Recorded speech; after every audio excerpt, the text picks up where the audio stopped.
Tribunal Superior Eleitoral condena ex-presidente Jair Bolsonaro a ficar 8 anos inelegível. STF forma maioria para considerar legítima defesa em casos de agressão ou feminicídio sem abrigo da Constituição. Desemprego cai com menos pessoas procurando vagas no mercado de trabalho. Governo isenta consumidores do pagamento de impostos nas compras de até $50 nos sites internacionais. Mercadão de Teixeira de Freitas, na Bahia, é ponto de encontro de moradores e também de turistas. Onda de calor provoca mais de 100 mortes no México. Quase 900 pessoas são presas em mais uma noite de protestos na França.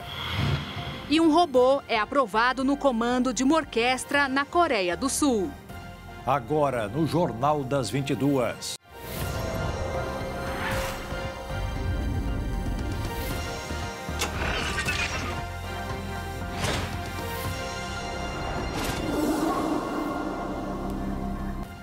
Olá, boa noite. Boa noite. O ex-presidente Jair Bolsonaro foi declarado inelegível pelo Tribunal Superior Eleitoral. Ele declarou que foi apunhalado pelas costas. A previsão é que a defesa de Bolsonaro entre com recurso no STF. Por 5 votos a 2, o Tribunal Superior Eleitoral condenou Jair Bolsonaro por abuso de poder político e uso indevido dos meios de comunicação e determinou a inelegibilidade por 8 anos. O quarto e último dia de julgamento começou com o voto da ministra Carmen Lúcia, que acompanhou integralmente o relator, ministro Benedito Gonçalves, e afirmou que os ataques do ex-presidente Jair Bolsonaro ao sistema eleitoral e aos ministros do Judiciário afetam não só os membros da Suprema Corte, mas a democracia como um todo. A ministra destacou também que não haveria necessidade de analisar outros eventos além da reunião de Bolsonaro com os embaixadores para caracterizar abuso de poder político. Os fatos são incontroversos, a reunião aconteceu. Há referências que também aqui já foram repetidas de desqualificação do Luiz Inácio Lula da Silva, que seria o adversário nas urnas do primeiro investigado. Houve agravos contundentes contra o Poder Judiciário, a desqualificação do Poder Judiciário, um ataque deliberado com a exposição de fatos que já tinham sido também objetiva, formal e profundamente refutadas por este Tribunal Superior Eleitoral. Os ataques ao Poder Judiciário se deram com nomeação de alguns dos ministros, como os ex-presidentes dessa Casa, ministro Roberto Barroso e ministro Luiz Edson Fachin, e também a Vossa Excelência, presidente, de uma forma extremamente grave e contundente. É preciso que se saiba que a crítica feita ao Poder Judiciário e a crítica feita a nós, juízes, ou a todo servidor público, acontece, e aí eu posso falar de cátedra, porque nos últimos tempos nós temos sido fustigados com toda acidez, com todas as críticas. E a crítica faz parte. O que não se pode é um servidor público no espaço público, no equipamento público, com divulgação pela EBC e pelas redes sociais oficiais, fazer achaques contra ministros do Supremo como se não estivesse atingindo a própria instituição, e não há democracia sem Poder Judiciário independente. A alegação que é feita sem que houvesse provas, nem contra o processo eleitoral, nem contra a Justiça Eleitoral, nem contra os ministros dessa Casa, não tinha razão de ser, a não ser efetivamente desqualificar a própria Justiça Eleitoral e o próprio Poder Judiciário, e com isso atacar-se a democracia. Cássio Nunes Marques defendeu a segurança e a funcionalidade das urnas eletrônicas, mas afirmou que a reunião teve o objetivo de provocar discussão pública sobre o processo eleitoral junto à Corte. Tenho como irrefutável a integridade do sistema eletrônico de votação. Nada obstante, retornando ao objeto desta ação, considero que a atuação de Jair Messias Bolsonaro no evento sob investigação não se voltou a obter vantagem sobre os demais contendores no pleito presidencial de 2022. Tampouco faz parte de tentativa concreta de desacreditar o resultado da eleição. Ainda que se considere a reunião com embaixadores estrangeiros, realizada pelo então presidente da República como ilícito eleitoral, a mim não parece capaz de minimamente perturbar a legitimidade e a normalidade de um pleito do tamanho da eleição presidencial. O presidente do TSE, ministro Alexandre de Moraes, foi enfático ao apresentar no voto fatos contrários às alegações de Bolsonaro sobre o processo eleitoral. Moraes disse que a resposta dada pelo TSE ao caso de Bolsonaro confirma a fé na democracia e criticou a desinformação produzida pelo que chamou de milícias digitais. Não há aqui nada de liberdade de expressão.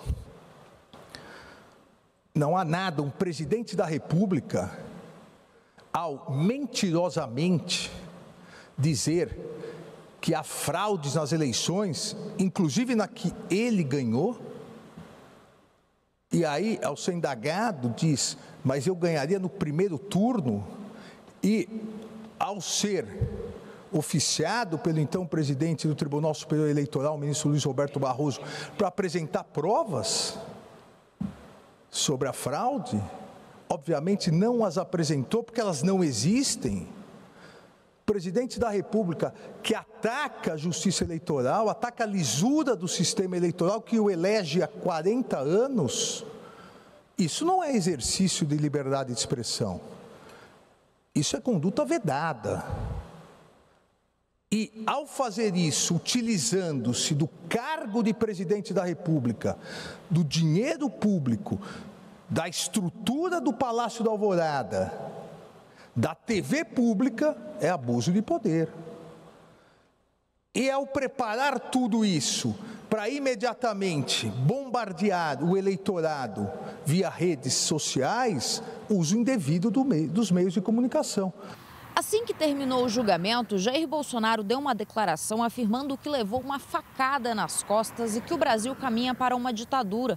O ex-presidente poderá recorrer ao Supremo Tribunal Federal, já que pela decisão do TSE, ele só poderá concorrer a uma eleição em 2030, quando tiver 75 anos. A inelegibilidade começa a valer a partir do primeiro turno da eleição do ano passado e segue, portanto, até o dia 2 de outubro de 2030, data anterior ao primeiro turno previsto para a eleição daquele ano. Na Venezuela, a líder da oposição, Maria Corina Machado, vai ficar 15 anos sem poder disputar eleições. Favorita para presidente nas primárias de outubro, ela foi inabilitada com base, segundo a Justiça, em irregularidades administrativas quando foi deputada entre 2011 e 2014. Em fevereiro de 2014, Machado, uma das principais articuladoras das manifestações contra o governo de Nicolás Maduro, teve seu mandato cassado no mês seguinte pela Assembleia Nacional da Venezuela, comandada na época pelo chavista Diosdado Cabello, número 2 do regime. Já em 2015, foi inabilitada politicamente e proibida de deixar o país, em princípio por 1 ano. Mas agora, ela também é acusada de ter participado de uma trama de corrupção liderada por Juan Guaidó ao tentar chegar ao poder por meio de um golpe apoiado pelo governo Donald Trump nos Estados Unidos. Guaidó era reconhecido entre janeiro de 2019 e janeiro de 2023 como presidente interino da Venezuela por 50 países que rejeitavam a reeleição do presidente Nicolás Maduro em 2018 por considerá-la fraudulenta. A inabilitação de Machado também conta com uma lista extensa de opositores, entre eles o ex-candidato presidencial Henrique Capriles e o autoproclamado presidente Juan Guaidó. Maria Corina Machado, de 55 anos, é engenheira industrial, professora e política venezuelana. Hoje, ela lidera as pesquisas para as primárias de 13 candidatos, convocadas para selecionar um candidato de unidade para enfrentar o presidente Nicolás Maduro nas eleições de 2024.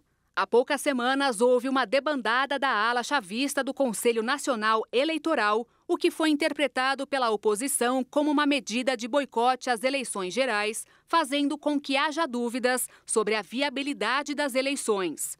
Em março, o governo de Luiz Inácio Lula da Silva enviou o assessor especial da presidência para assuntos de política externa, o ex-chanceler Celso Amorim, a Caracas, para conversar com Maduro e com representantes da oposição sobre as eleições. Já nas últimas semanas, declarações de Lula sobre a ditadura da Venezuela levaram a críticas públicas. Ontem, por exemplo, ele relativizou durante a entrevista as críticas ao regime autocrático de Maduro, alegando que a democracia é um conceito relativo. Em suas palavras, sobre o que parte do mundo fez, elegendo Juan Guaidó como presidente sem que ele tivesse sido eleito, foi errado. E disse: o que não está certo é a interferência de um país dentro de outro. As pessoas têm de aprender a respeitar o resultado das eleições. Se a moda pega, não tem mais garantia da democracia e não tem mais garantia do mandato das pessoas. Acrescentando que quem quiser derrotar o Maduro, derrote nas próximas eleições e assuma o poder. Vamos lá fiscalizar. Se não tiver eleição honesta, a gente fala. O Supremo Tribunal Federal formou maioria para confirmar que é inconstitucional a legítima defesa da honra. Essa tese era utilizada em casos de agressões ou feminicídios para justificar o comportamento de quem foi acusado de agressões. Pode parecer uma defesa inexplicável, mas era muito mais comum. A legítima defesa da honra, onde o acusado a utiliza com a justificativa de que, por exemplo, em casos de adultério, era sustentada concretizando que a honra do agressor havia sido supostamente ferida e, por isso, crimes como agressões e feminicídios eram fundados. Mas, depois de hoje, isso mudou. O relator ministro Dias Toffoli votou contra a ideia na última quinta-feira.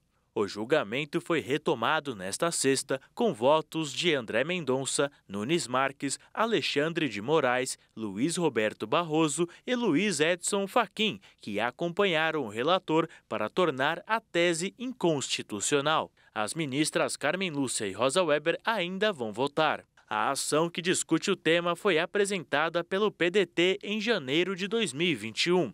A sigla argumentou que não são compatíveis com a Constituição absolvições de réus pelo júri baseadas na tese da legítima defesa da honra, classificada como nefasta, horrenda e anacrônica.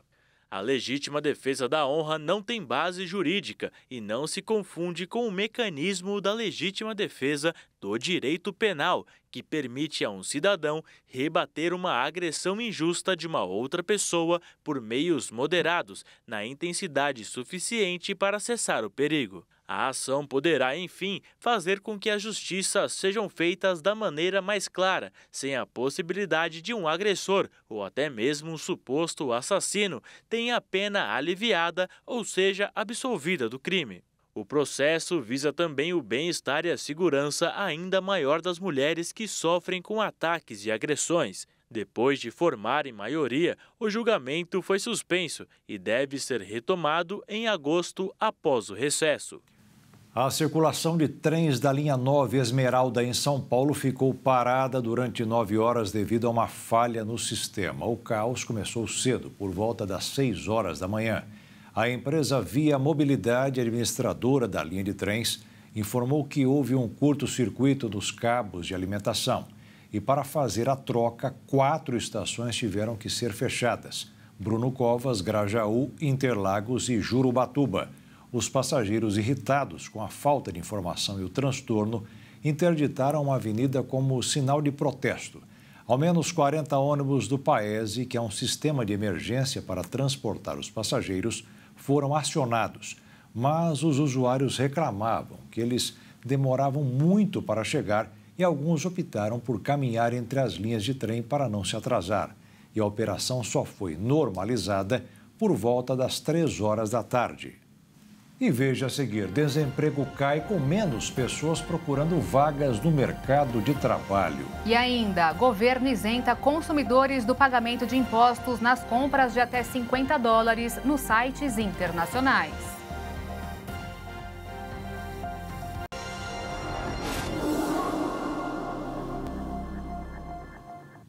A taxa de desemprego caiu a 8,3% no trimestre encerrado em maio. O resultado divulgado hoje pelo IBGE foi provocado em grande parte pela chamada população desalentada, formada por pessoas que desistem de procurar vagas no mercado de trabalho.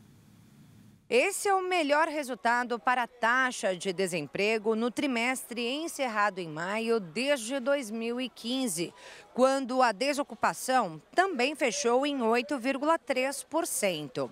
Já em relação ao trimestre imediatamente anterior, entre dezembro do ano passado e fevereiro de 2023, a queda no desemprego foi de 0,3 ponto percentual. A Pesquisa Nacional por Amostra de Domicílios Contínua do IBGE mostra que atualmente há 8.900.000 pessoas desocupadas no Brasil, quase 4 milhões de desalentadas e pouco mais de 67 milhões fora da força de trabalho. Já a população ocupada está próxima de 98 milhões e meio de pessoas, sendo quase 37 milhões com carteira assinada e 13 milhões sem. E o restante são os trabalhadores por conta própria, os trabalhadores domésticos e os informais. O rendimento real habitual do brasileiro ficou estável no trimestre encerrado em maio em relação ao trimestre anterior, em R$ 2.901. A Receita Federal pagou hoje o segundo lote de restituição de 7 bilhões e meio de reais do Imposto de Renda 2023 para 5 milhões de contribuintes. O dinheiro caiu na conta informada pelo contribuinte na declaração. Se o dinheiro não estiver lá, os valores vão ficar disponíveis para resgate por até 1 ano no Banco do Brasil. O próximo lote está marcado para o dia 31 de julho. No mercado financeiro, a sexta-feira foi de repercussão sobre a alteração do regime de metas de inflação para uma meta contínua de 3% a partir de 2025, além da queda na taxa de desemprego divulgada pelo IBGE. Encerrando o primeiro semestre de 2023, o dólar caiu 1,19%, fechando em R$ 4,78. Já a Bolsa de Valores terminou em queda de 0,25% aos 118.087 pontos. A taxa de inflação anual da zona do euro caiu para 5,5% em junho, em parte devido a uma queda acentuada nos preços da energia. O anúncio foi feito pela Agência Europeia de Estatística Eurostat nesta sexta-feira. Em maio, a Eurostat registrou uma inflação para a zona do euro de 6,1%. O resultado de junho foi um pouco melhor do que o projetado pelos analistas da Bloomberg, que esperavam uma inflação de 5,6%. Na análise dos componentes da inflação, a Eurostat destacou a queda no segmento de energia.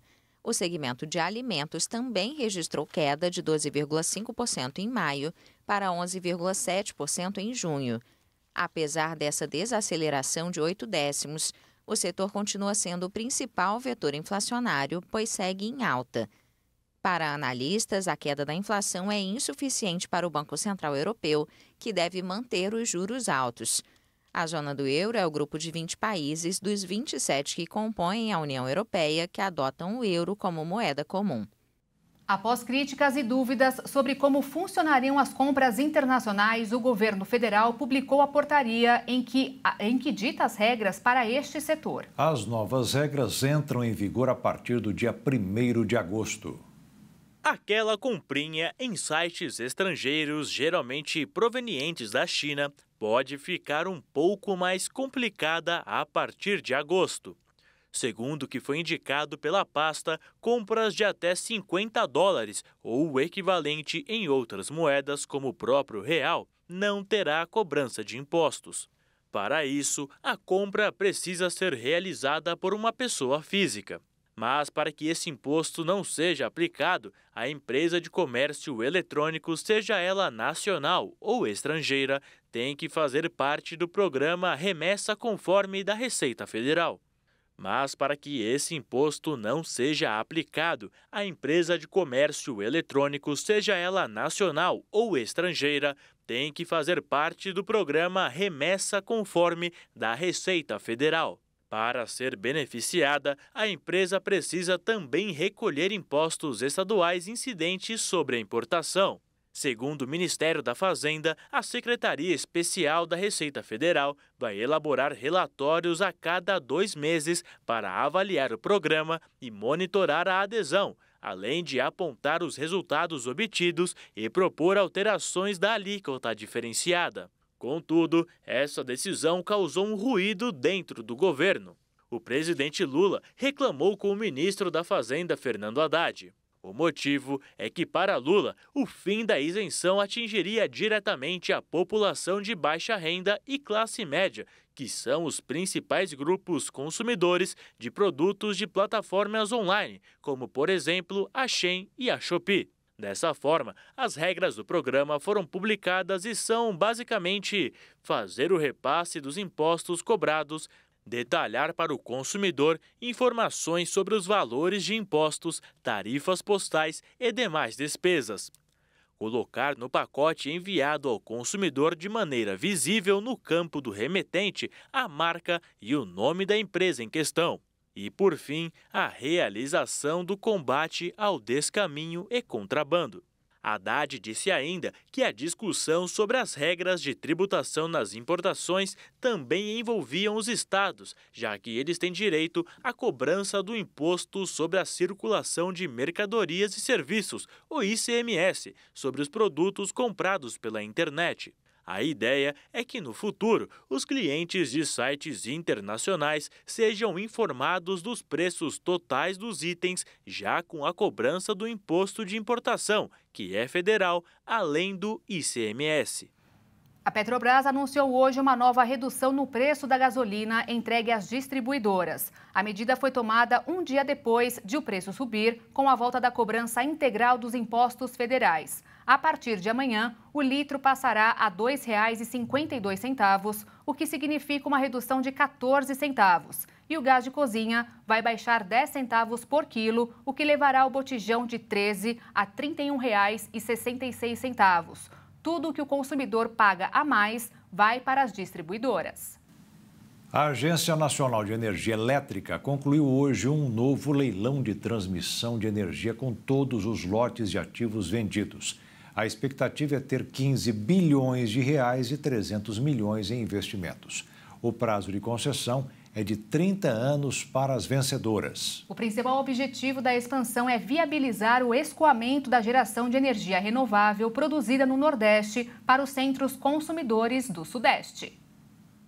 Ao todo, o leilão contemplou 33 empreendimentos, além de 9 lotes terem sido oferecidos para a construção e manutenção de 6.184 quilômetros de linhas de transmissão. Os empreendimentos têm prazo de conclusão de 36 a 66 meses e estão localizados em 7 estados. Os ativos foram arrematados por consórcios formados por empresas como a Eletrobras.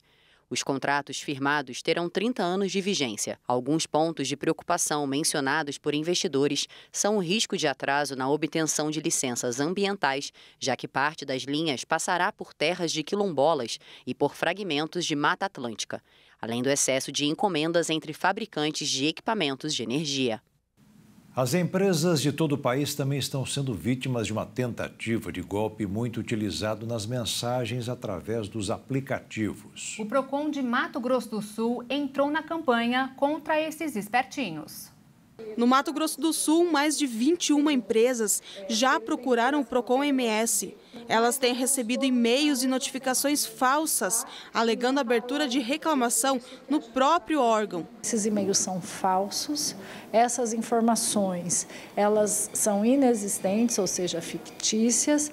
E com isso, é preciso que os fornecedores que porventura receberem e-mails em nome do Procon MS estejam bastante atentos, porque são remetentes com endereços diversos. E o Procon MS, se receber um e-mail do Procon MS, ele tem que estar devidamente com o domínio @procon.ms.gov.br.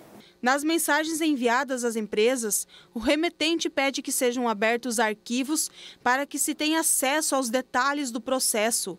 Essa é mais uma das diversas modalidades de fraudes virtuais, em que criminosos se passam por órgãos públicos para roubar dados pessoais. Esse golpe tem sido aplicado em âmbito nacional, envolvendo outros PROCONs. Por isso é necessário redobrar a atenção e denunciar. Primeiro é não abrir estes anexos. O PROCON MS, ele entra em contato por e-mail com fornecedores quando eles estão devidamente cadastrados no nosso sistema.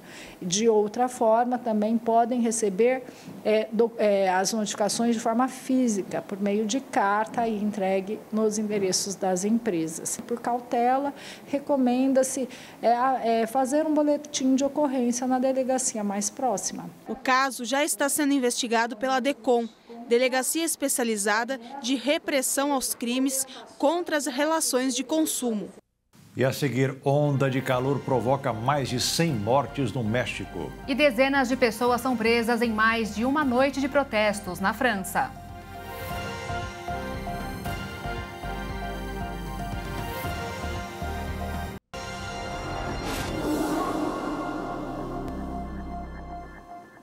E os bancos brasileiros estão montando um sistema para monitorar o tempo todo as tentativas de golpes digitais contra os clientes. A novidade foi apresentada em São Paulo na Febraban Tech, o maior evento de tecnologia e inovação do setor financeiro. Segundo a Federação Brasileira de Bancos, Febraban, o setor tem 180 milhões de clientes, 500 mil bancários e 18 mil agências físicas. Além disso, com o avanço dos smartphones, das mídias sociais e dos aplicativos, o ambiente bancário se expandiu e permitiu mais contatos e interações que facilitam a vida dos usuários. Mas com as facilidades no meio digital também vieram tentativas de fraudes e crimes virtuais. Dados da federação indicam que 31% dos brasileiros informaram terem sido vítimas de golpe ou de tentativa. Em abril deste ano, a situação mais recorrente foi a de clonagem ou troca de cartões. Em segundo lugar, aparecem empatados o pedido de dinheiro por meio de aplicativo e a falsa central de atendimento telefônico. E para trazer mais confiabilidade às transações do setor, a entidade realizou na capital paulista a 33ª edição do Febraban Tech, que reuniu representantes de bancos e de startups, além de autoridades e especialistas em tecnologia. O foco deste ano foi a cibersegurança para evitar golpes digitais. O evento foi o maior da história da federação, com 13 mil metros quadrados de área, 120 painéis de debates e mais de 400 palestrantes. Em 2023, a Feira de Negócios alcançou um recorde de público. Foram mais de 45 mil visitantes durante 3 dias. O Febraban Tech, ele vai mostrar, inclusive na sua programação, a pesquisa de tecnologia bancária, que traz exatamente isso, os números de investimento dos bancos com relação à segurança para o cliente final. Então, tudo com relação a campanhas de publicidade, campanhas pessoais, campanhas nos próprios bancos, nas TVs, em rádios, para mostrar como que acontece essa fraude, como o cliente pode se prevenir. E, por outro lado, esse grande investimento, que são bilhões que o setor investe, para tentar proteger cada vez mais essa população. Com as atenções voltadas à prática de crimes virtuais, o Febraban Tech apresentou inovações e tendências para o segmento bancário. Em um estande foi montado o fraudômetro, que registra em tempo real o número de tentativas de golpes digitais no Brasil. Uma iniciativa que a gente traz para alertar o consumidor, as pessoas, sobre o aumento de tentativas de fraude que a gente tem observado. E com isso, na Serasa, a gente traz uma série de soluções, camadas de segurança para as empresas conseguirem proteger os processos e também assegurar que os consumidores vão conseguir fazer os processos de forma mais fluida e com segurança. Outra novidade foi a simulação do ambiente de uma agência bancária no metaverso. Para dar maior grau de realismo ao atendimento virtual, a solução foi conectada ao ChatGPT, ferramenta de inteligência artificial em alta em todo o mundo. Nós temos uma agência virtual onde você entra na agência, você acessa um caixa eletrônico, você conversa com um caixa, você pode conversar com o seu gerente e discutir com ele uma aplicação financeira, sendo que ele e você estão em localidades geográficas totalmente distintas.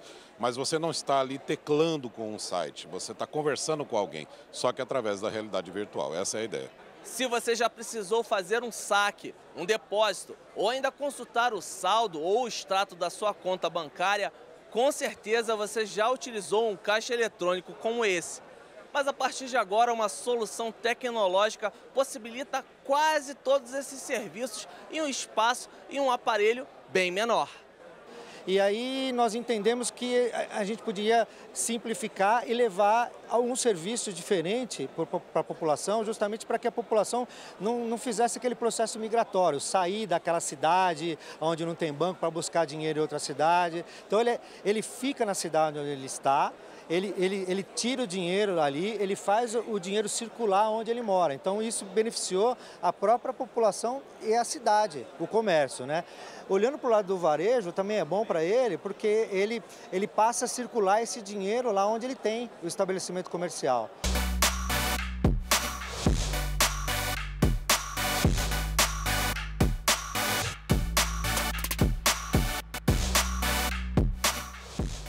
E agora um dado preocupante sobre a saúde dos jovens brasileiros. Um levantamento apontou que em apenas um ano, a obesidade aumentou 90% desse público. O dado alarmante foi apresentado no estudo Covitel 2023, inquérito telefônico de fatores de riscos para doenças crônicas não transmissíveis em tempos de pandemia. Segundo os números, a obesidade atinge 17% dos jovens de 18 a 24 anos no Brasil.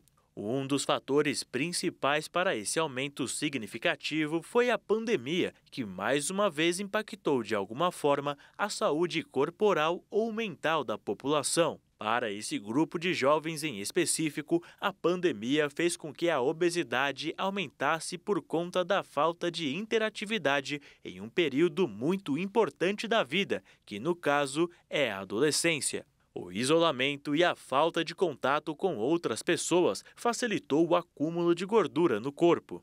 A pesquisa mostrou também que a população está cada vez mais em risco, já que ela come mal, bebe mais e não faz atividade física.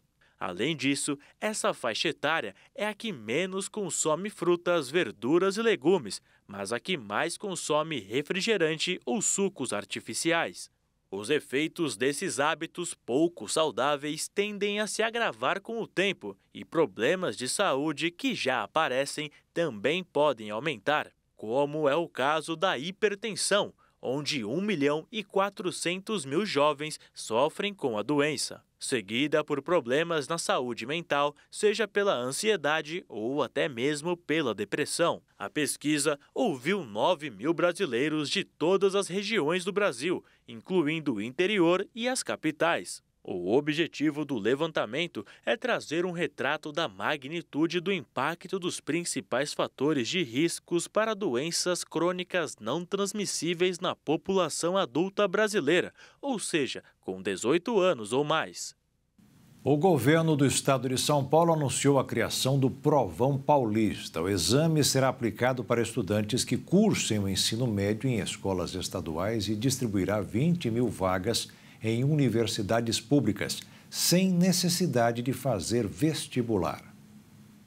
A prova será aplicada anualmente no mês de novembro. Os alunos que conquistarem uma boa nota poderão ser selecionados para ocupar uma vaga direta na USP, na Unicamp, na Unesp e na Univesp, 4 universidades administradas pelo governo do estado de São Paulo. Nesse ano em específico, os resultados dos exames poderão ser usados para o ingresso de estudantes do 3º ano do ensino médio. A partir de 2024, a nota passa a ser acumulada das provas realizadas durante o 2º e o 3º ano do ensino médio.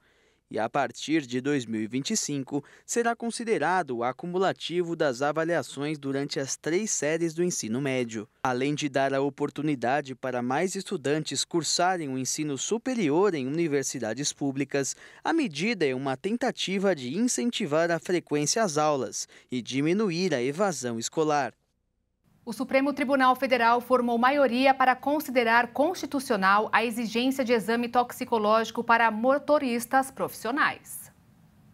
O ministro Alexandre de Moraes, relator do caso, afirmou que a medida busca promover a segurança no trânsito, pois além de reduzir os riscos sociais da categoria, atende a um bem maior, que é a segurança de todos os usuários de vias públicas. O voto positivo de Moraes para a exigência do exame foi acompanhado pelos ministros Nunes Marques, Gilmar Mendes, Luiz Roberto Barroso e Edson Fachin. O objetivo do exame é verificar se o motorista ingeriu substâncias que alteram sua capacidade de dirigir.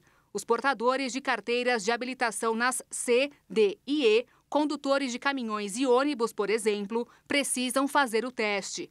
A realização desse tipo de exame é obrigatória para o trabalhador obter e renovar a carteira nacional de habilitação, além das situações em que é admitido e demitido de um emprego. Nesta sexta-feira, o Conselho Nacional de Trânsito definiu que o dia 28 de dezembro é a data limite para que os condutores de caminhão, ônibus e vans realizem o exame toxicológico periódico. Através dele, é possível descobrir o consumo de substâncias psicoativas que comprometem a capacidade de direção. Em caso de resultado positivo, o condutor fica sem o direito de dirigir pelo período de 3 meses.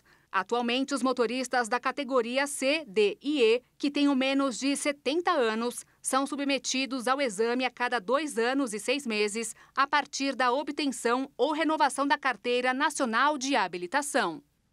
O governo da França mobilizou 45 mil policiais e blindados para tentar conter os distúrbios violentos que estão acontecendo há 3 dias no país por causa da morte de um adolescente pelas forças de segurança. Hoje, um manifestante morreu. Durante a noite da última quinta e a madrugada de sexta-feira, 875 pessoas foram presas, sendo metade delas apenas em Paris, capital francesa. De acordo com os dados do governo, a maioria das pessoas que foram presas tem idades entre 14 e 18 anos. Ainda segundo cifras do governo, mais de 490 edifícios foram de alguma forma afetados pelos protestos. 2.000 carros foram queimados e mais de 3.880 incêndios foram contabilizados em vias públicas. E a onda de protesto tem sido intensa. Um manifestante de 20 anos morreu na tarde desta sexta-feira ao cair do telhado de um mercado. Uma fonte policial afirmou que o estabelecimento passava por um saque no momento do acidente, embora o Ministério Público da região tenha dito que a loja não estava sob ataque de manifestantes. Para tentar evitar que novos danos sejam causados e que a manifestação fuja do controle, os governos locais franceses precisaram se mexer. Dessa forma, cerca de 45 mil policiais foram enviados às ruas durante as 3 noites de tumultos. E por conta de todo esse caos, o presidente do país, Emmanuel Macron, precisou deixar antecipadamente a cúpula de chefes de Estado e governo da União Europeia, que ocorre em Bruxelas.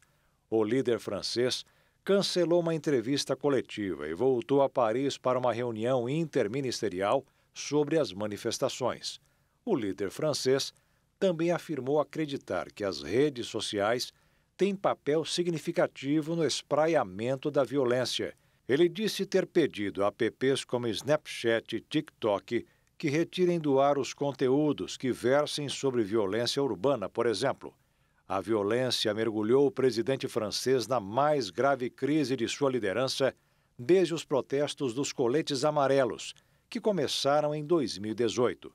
O estopim para a atual onda de protestos em solo francês foi a morte de Nahel, 17 anos, de origem argelina, no subúrbio de Paris, em meio a uma abordagem policial na última terça-feira. A cena foi filmada por uma testemunha e o vídeo se espalhou rapidamente pelas redes sociais. O prefeito de Nanterre, onde o caso ocorreu, informou que o funeral de Nahel deve ser realizado neste sábado, dia 1º de julho. A justiça francesa decretou a prisão preventiva por homicídio doloso do policial suspeito de ter atirado em Nahel. O Ministério Público considerou que o uso de sua arma não foi legalmente justificável. Mais de 100 pessoas morreram no México entre os dias 12 e 25 de junho devido ao calor extremo que atinge especialmente o norte do país. O Ministério da Saúde informou que entre 12 e 25 de junho foram registradas mais de 1.000 emergências atribuídas às altas temperaturas, das quais 104 resultaram em mortes. Esta semana, a temperatura máxima foi registrada em Aconte, no estado de Sonora, 49 graus Celsius. A maioria das mortes foi causada por insolação e desidratação. As autoridades antecipam que uma quarta onda de calor pode afetar o México a partir de 1º de julho. O estresse térmico é um desconforto produzido no corpo humano por desequilíbrios de temperatura e pode incluir ataque cardíaco, exaustão, cãibras e erupções cutâneas. A fumaça causada pelos incêndios florestais no Canadá está impactando a qualidade do ar no país e em várias regiões dos Estados Unidos. Os governos voltaram a recomendar o uso de máscaras, evitar atividades ao ar livre e ficar em casa. Medidas semelhantes às adotadas durante a pandemia de Covid-19. Os alertas foram emitidos em Ontário, no Canadá, e nos estados de Minnesota, Michigan e Nova York, nos Estados Unidos. Mas, para os americanos, o assunto é ainda pior. Assim como no México, o país também enfrenta uma intensa onda de calor que agrava o caso. Na última quarta-feira, os ponteiros do centro do Texas marcaram 46 graus Celsius e Chicago, a terceira cidade mais populosa do país, registrou uma qualidade do ar insalubre. Para conter os riscos, alguns estados vão distribuir máscaras de forma gratuita. E a Suprema Corte dos Estados Unidos invalidou o perdão de mais de 400 bilhões de dólares em dívidas estudantis proposto pelo presidente Joe Biden. A decisão representa mais um duro revés para o governo americano. O tribunal determinou com o voto dos 6 magistrados conservadores que o governo ultrapassou as funções ao adotar este custoso programa sem a autorização explícita do Congresso.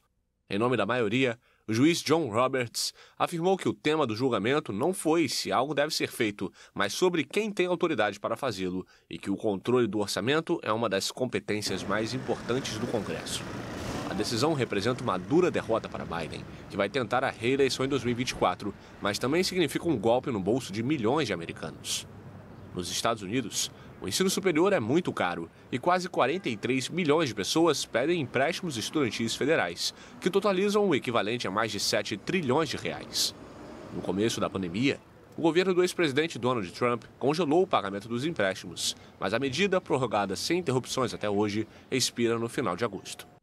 E a seguir, Mercadão de Teixeira de Freitas, na Bahia, é ponto de encontro de moradores e também de turistas. E veja também um robô que foi aprovado no comando de uma orquestra na Coreia do Sul.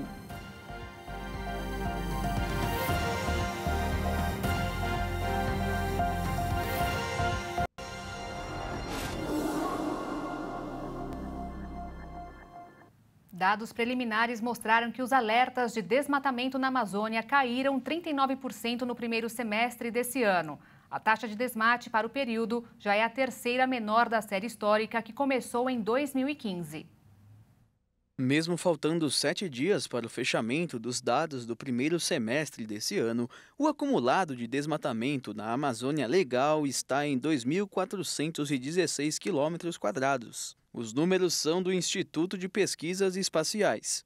A taxa desse ano só ficou acima das marcas de 2017 e 2018. Em comparação com o mesmo período do ano passado, em que a área sob alerta de desmate acumulou recorde sobre recorde, esse número é quase 40% menor. Os alertas de desmate são feitos pelo Sistema de Detecção de Desmatamento em Tempo Real, que produz sinais diários de alteração na cobertura florestal para áreas maiores de 3 hectares. Tanto para áreas totalmente desmatadas, como para aquelas em processo de degradação florestal. Por isso, os números podem ter alteração até a finalização da análise dos dados pelo INPE, que costuma rever a influência de fatores como a cobertura de nuvens na medição das taxas. A Amazônia Legal corresponde a 59% do território brasileiro e engloba a área dos estados do Acre, Amapá, Amazonas, Mato Grosso, Pará, Rondônia, Roraima e Tocantins, e parte do Maranhão. O Brasil tem mais de 90 mil supermercados locais, frequentados pelo menos uma vez por todas as famílias. Mas os mercadões merecem um capítulo à parte. São locais que atraem até alguns turistas, como em Teixeira de Freitas, na Bahia. Lá não falta nada e quem quiser pescado vai encontrar do melhor. Tem gente que não fica uma semana sem visitar este lugar. Difícil encontrar alguém de Teixeira de Freitas que nunca esteve no mercado municipal. Sempre eu venho aqui no Mercadão, todo sábado. Venho comprar uma lambreta, venho comprar um pilápia para fazer a muqueca. Porque o pessoal traz as coisas da roça, a galinha caipira. A gente pega tudo fresquinho da hora e a gente vem comprar. É muito bom. Sábado é o dia que mais comerciantes se reúnem aqui, mas todos os dias é possível comprar no Mercadão. Valdirene é de uma família de feirantes. Hoje é dona do próprio espaço. Sou filha de feirante, nasci praticamente na feira. Minha mãe mexia com farinha, né? Com 9 anos eu tinha uma banquinha pequenininha, depois eu parei. Aí eu retornei de novo, agora tem 14 anos. A história do mercado municipal se confunde com a de Teixeira de Freitas. De acordo com o historiador Daniel Rocha, em texto publicado no site Tirabanha, a Feira Livre teve início no local onde hoje é o mercado na década de 1970, depois de ser transferida de onde é atualmente a Praça da Bíblia. Por causa das várias barracas de madeira, foi apelidada de Pauzoeira. O Mercadão, como conhecemos, foi inaugurado em 1989. Bom, aqui no Mercado Municipal eu estou há 12 anos, né? Mexendo na área do peixe e seguindo sempre as tradições do povo teixeirense, que gosta muito de comer peixe, caranguejo, camarão é o nosso forte. E o bom é o seguinte, que a gente pega aqui nas praias, aqui nos barcos. Então o peixe chega fresquinho para a população de Teixeira de Freitas. Isso é muito bom. O mercado municipal se transformou num ponto de referência na cidade. Rui, que é dono de restaurante, não abre mão de frequentar o local. Eu estou em Teixeira com o restaurante vai fazer 13 anos. Eu desde que me lembro venho no Mercadão, sempre, até porque eu acho que privilegiar as pessoas que produzem localmente é um incentivo para que as pessoas produzam cada vez mais. A da banana, eu só compro banana aqui. Eu às vezes levo ela verde, deixo ficar ela em casa para ela amadurecer, que é outra qualidade de banana. Banana da terra também, não compro no Mercadão, o mamão. Pessoas que às vezes vão a pequenas bancas. Além de ser um ponto de compras, aqui é lugar de um bom café da manhã ou almoço, sem falar no bate-papo entre amigos que toda semana acontece. Aqui é um local onde você tem várias histórias, nunca a história se repete, sempre as pessoas têm alguma coisa nova. E a praça de alimentação do Mercadão também faz a diferença pelas comidas diferentes, típicas. Do ponto de vista turístico, o mercado também virou referência e é um dos lugares mais visitados de Teixeira. Eu estou vindo do Espírito Santo, em Linhares, e quando eu venho aqui no Mercado Municipal em Teixeira, é você voltar a encontrar cheiros, sabores, tempero. E a gastronomia aqui do mercado ela é muito boa. Então, seja a farinha, seja aqui a degustação de um bom queijo, enfim. Tudo que tem hoje no mercado municipal de Teixeira me traz muitas lembranças positivas. E eu fico muito cheio de alegria, felicidade e nostalgia quando volto toda vez aqui no mercado municipal. Esse grupo de amigos veio do Espírito Santo e aproveitou para conhecer a boa fama do lugar. A gente vem 2 ou 3 vezes no ano para cá. E você sempre busca estar vindo aqui no Mercadão em busca de quê aqui no mercado municipal? Os produtos, né, que são naturais, são da roça. Quase toda vez que eu venho aqui na casa da minha sogra, né, que sempre vem trazendo novos amigos e a curiosidade deles é essa questão do mercado e essa feira que lá no nosso Espírito Santo é muito baixo sobre essa parte de feiras. Então aqui é uma feira enorme, vários produtos da nossa própria agricultura. Então é uma novidade para a gente estar vindo cá trazer os amigos que eles acabam conhecendo. Já quem vai à Cidade do México é atraído para os restaurantes especializados em taco. E uma parada obrigatória dos visitantes é no El Visito à noite, porque durante o dia é uma oficina mecânica.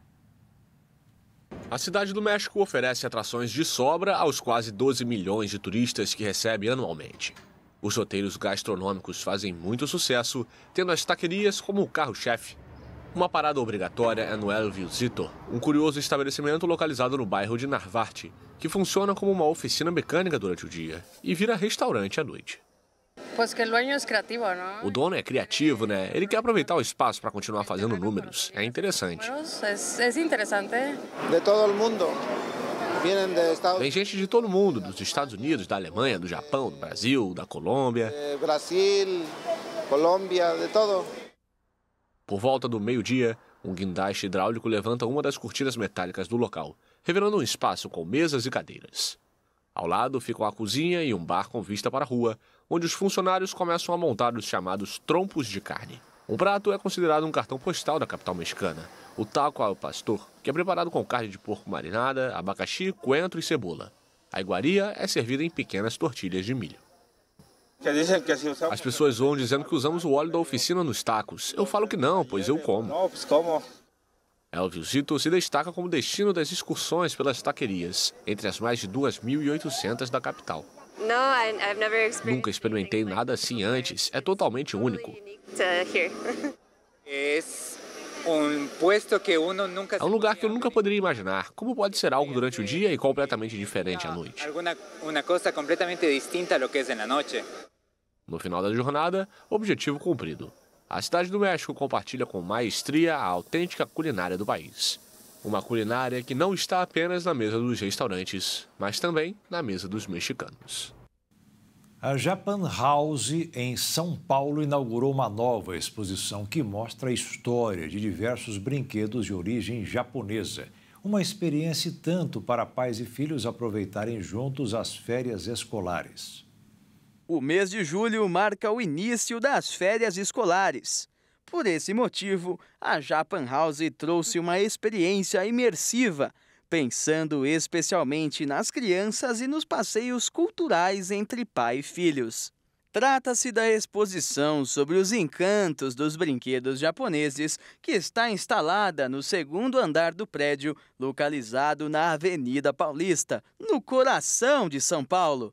São mais de 126 itens e muitas curiosidades, sobretudo em relação à origem dos brinquedos expostos. Um deles é o famoso Pula Pirata, brinquedo muito famoso no Brasil na década de 80, mas o que poucos sabem é que ele é uma criação japonesa, vendida em 47 países. Outro brinquedo em exposição é a lousa mágica, aquela mesmo onde é possível escrever e apagar com facilidade, que em uma época foi muito comum no comércio popular e nas famosas lojinhas de R$ 1,99. No Japão, ela é chamada de sensei, uma analogia aos professores. Alguns outros brinquedos já têm a origem japonesa conhecida por muitos, como a simpática Hello Kitty, criada em 1974, e o Tamagotchi, bichinho virtual criado na década de 90. Também não poderia faltar os clássicos bonecos do Ultraman, série de sucesso dos anos 70 e 80. A Japan House São Paulo ainda traz itens tradicionais que fazem parte do acervo do Consulado Geral do Japão em São Paulo, como o kendama, o beigona, que é uma espécie de peão, e o taketombo, uma hélice voadora. Na mostra também estão outros brinquedos japoneses, que têm como objetivo mostrar o contexto histórico nos quais eles foram criados e o estilo de vida japonês.